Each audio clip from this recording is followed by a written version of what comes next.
안녕하십니까. 오늘은 아, 로마 시대, 로마 시대에 전개된 스토아 학파를 살펴보려고 합니다. 특히 이제 로마의 기원전 507년 내 공화정이 들어서기 시작해서 결국은 마지막 그 키케로가 죽음으로써 공화정이 마무리가 된다라고 볼 수가 있겠죠. 어, 그 제정에 들어가기 전까지의 스토아 학파의 생각들을 한번 살펴보도록 하겠습니다. 우선은 그때 당시 상황, 역사에 대해서 먼저 간단하게 좀 보려고 합니다. 나중에 이제 자세하게 다룰 때가 있겠죠. 우선은 이 생각들을 보려고 하는 것이기 때문에 귀족하고 평민과의 세력 다툼, 힘의 균형, 이 과정이라고도 볼 수 있을 것 같아요. 그 몇백 년에 걸친 기간 동안. 약간 그 공화정이 혼합 정치였다는 거죠. 집정관, 귀족이 맞는 집정관. 예전에 이제 독립운동할 때 우리나라도 여러 가지 정부가 있었고 집정관도 있었고 막 했는데, 그리고 호민관이나 안찰관이나 재무관이나 법무관 등은 이제 평민 세력이 되는 것이죠. 이렇게 그 세력 간의 그 균형, 그리고 다툼,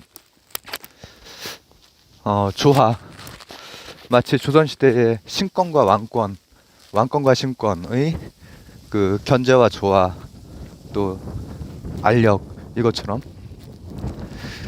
근데 이제 이 로마 역사에서 기원전 3세기가 참 중요하죠. 3세기에 드디어 지중해를 다, 그때부터 해서 지중해 제해권을 완전히 이제 장악을 하니까요. 그러니까 칸나의 전투에서는 한니발이 이겼지만 그 이후에 카르타고라고 하는 식민지, 지중해를 이렇게 둘러싼 밑에 쪽에서 둘러싼 곳을 점령하고, 그리고 마케도니아, 발칸반도 쪽이죠. 그쪽도 싹 해버리고, 그렇게 하고 나서 이제 기원전 1세기 정도가 되면 이제 우리가 잘 알고 있는 폼페이우스, 카이사르, 이런 사람들이 갈리아 지방까지도, 이제 서유럽 쪽까지도 이제 다 간단 말이죠. 군벌들이죠, 그죠? 그리고 나서 이제 페르시아와 이제 접하게 되는 광대한 영토, 그리고 군벌의 내정, 삼두정치니에서 이제, 그건 좀 나중에 말씀을 드리도록 하겠습니다. 어쨌든 군벌들끼리 다툼이 있었다라는 거죠. 그렇게 해서 이제 제정까지 오기까지는 귀족과 평민의 다툼과 균형, 이렇게 계속됐었죠. 그런데도 불구하고 이 로마는 외부 세력에 대해서는 굉장히 단결을 합니다. 외부 세력에 대해서는 단결을 하고. 근데 이제 이 시기는 한마디로 말하면은 그리스의 라틴화가 이루어진 시기라고 볼 수가 있어요. 그리고 이 문화는 아주 오랫동안 영향을 미쳐요. 우선 동로마라는 그리스 정교를 기반으로 하는 그 동로마는 실제로 2000년 동안, 2000년 왕국이에요. 2000년 왕국. 그리고 그 이후에도 유럽을 묶어주는 신성 로마 제국이라고 하는 것이 있었고, 이념적으로 이제 고향 같은 곳이란 말이죠. 로마는 그리스 로마, 그레코 로망이. 그리고 현대에도 로마라고 하는 것은 중국으로 치면은 중국의 그 고대에 대한 그 동경이 있잖아요. 주나라라든지 그런 것이 계속 있죠. 그래서 이때 당시에 로마의 지식인들은 당연히 그리스어를 썼어요. 로마의 지식인들은 뭐랑 비슷한 거냐면은 미국에서도 진짜 이제 지식인들은 프랑스어 좀 못하면은 지식인 행세하기 힘든 뭐 그런 게 좀 있단 말이죠. 그리고 그리스어를 썼을 뿐 아니라 유학은 그리스로 가는 거예요. 유학을 그리스로 가요. 그리고 근데 이제 로마의 스토아 학파라고 하는 것은 제가 이제 전에 간단하게 말씀드렸던 에피크로스 스토아 이렇게 대립항으로 이렇게 간단하게 우리가 늘 배웠던 거기에서 이제 좀 더 나가는 것들이거든요. 나가는 것들인데 이게 로마의 스토아 같은 경우에는 우선은 로도스 섬에 그 파리티오스라고 하는 그 사람이 로마의 스토아 학파의 이제 좀 개조 같은 사람인데 스토아 학파와 아리스토텔레스의 생각을 융합해서 자신의 생각을 좀 전개해 나간 사람인데 무슨 얘기를 하고 싶은 거냐면은 아주 엄격주의에서 좀 완화된 형태로 많이 나타나요. 로마에는 이게 큰 흐름이 중요한 거잖아요. 이 로마 스토아는 완화되어 있다. 조금은 완화되어 간다.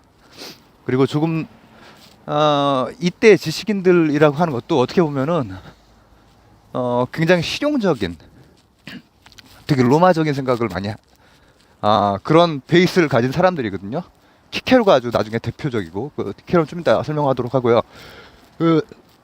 그러고 나서는 포세이도니우스라고 하는 사람이 또 이제 이 완화된 아리스토텔레스와 융화된 완화된 스토아주의를 이어오는데 이 사람은 그러니까 점점 현실적인 색채를 띠는 거거든요. 이성이 되게 중요하잖아요. 스토아 하면은 엄격한 도덕주의고 그게 아니라 비성도 내재되어 있다. 비성도 되게 현실적인 시각이잖아요. 비성이 사람에게 내재되어 있다라는 것. 그러고 나서는 이제 시리아의 안티오쿠스라는 사람에게 이어지는데 이 사람을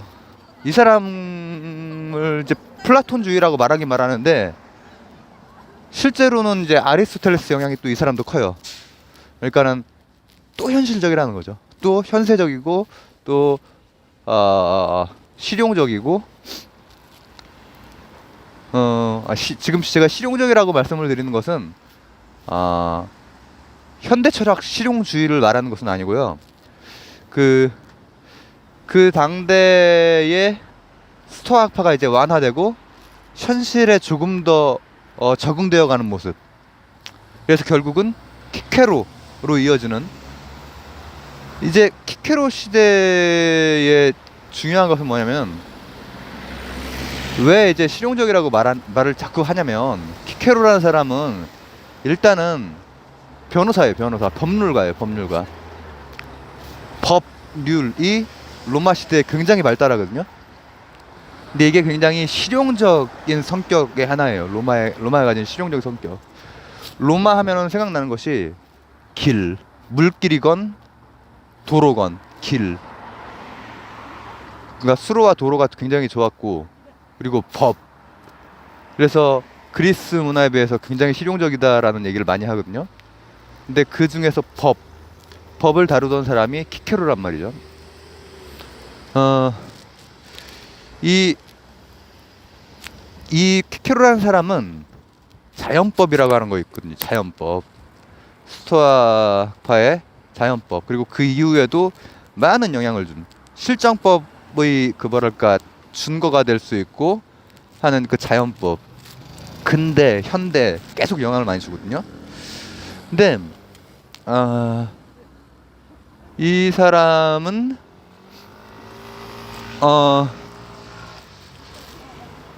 뭐 이 사람이 그 이뤄낸 성과 중에서 현실적으로 가장 강렬하게 영향을 준 것은 이 자연법이라고 하는 것으로부터 천부인권이라든지 보편의 개념 이쪽으로 나갈 수 있는 털을 닦았다라는 거죠. 그 이전에 제가 설명했던 견유학파, 큐니커스 학파, 그리고 에피크로스, 종교적이었던 에피크로스, 그리고 회의주의, 판단 중지하는 그 회의주의, 이런 것들에서 한 발자국 더 나아가서 실용적으로 법률의 기반이 될 수 있는 생각들을 펼쳤고, 거기에는 천부인권이라든지 보편성, 그리고 이 법률가로서 수사학이라고 하는 것을 아주 실용적이고 현실적으로 잘하기도 했지만 철학의 그 수준까지 깊이 파고들죠. 깊이 파고드는데 아까 말씀드렸던 이제 군벌들 있죠. 다시 역사 얘기로 좀 넘어가자면 폼페이우스, 뭐 크라수스, 카이사르 이런 사람들이랑 대립을 해요. 왜냐면 이 사람은 그래도 공화 정체, 혼합 정체 이것을 꿈꿔왔던 사람이고, 거기에서 논변하고 그 법에 따라서 통치하고 이걸 원했던 사람이기 때문에 재정적 군벌을 싫어했단 말이죠. 이렇게 대립하다가 나중에 이제 굴복을 하죠. 굴복을 하는데 이 사람은 공화주의자로서 학문적으로도 뭐 하나 딱 철학자 해서 철학의 체계를 세우고 이런 게 아니라, 이 사람은 기본적으로 법률가이고, 그리고 아주 현실적인 사회 활동가, 사회 사상가로서 활동을 많이 했고, 그리고 오히려 개론서를 되게 여러 종류를 내요. 개론서, 여러 분야의 개론서. 그러니까 지금으로 생각하면은 뭘 생각하시면 되냐면은, 본인이 실제로 정치에 참여도 이렇게 하고, 그리고 교양서들도 상당히 넓은 부분에 그런 교양서 정도의 수준의 책들을 많이 출판하고 이런 능력이 되는 사람이었던 거죠. 그리고 특히나 법률이라고 하는 그런 책도 내고 하는데, 그 예전에 플라톤 설명할 때도 플라톤이 국가에서 법률, 그러니까 국가라고 하는 아주 이상적인 그 논의에서 법률이라고 하는 현실을 좀 수용한 완화된 플라톤주의로 변화하듯이, 이 사람도 국가에서부터 법률까지를 다 다루는 사람이죠. 다루는 사람인데, 이 사람의 법률론에서 중요한 것은 자연법 사상을 닫고 거기에서 법률이 흘러나오는 것. 이건 나중에도 계속해서 영향을 주는, 서구의 그 사상사에 계속해서 영향을 주는 하나의 성격이고, 그리고 나서 이 사람을 안포니우스가 손하고 혀를 잘라서 그 손하고 혀를 못 박아서 죽이거든요. 그리고 이게 손, 이제 글 필요 없고 혀, 말 필요 없는 시대로, 재정으로 공화정이 끝나는 하나의 그 상징적인 사건이 되는 거죠. 그래서 오늘은 공화정 시기의 스토아 학파, 이제 로마에서도 공화정이 있고 재정이 있는데, 공화정 시기의 스토아 학파에 대해서 간략히 살펴봤습니다. 감사합니다.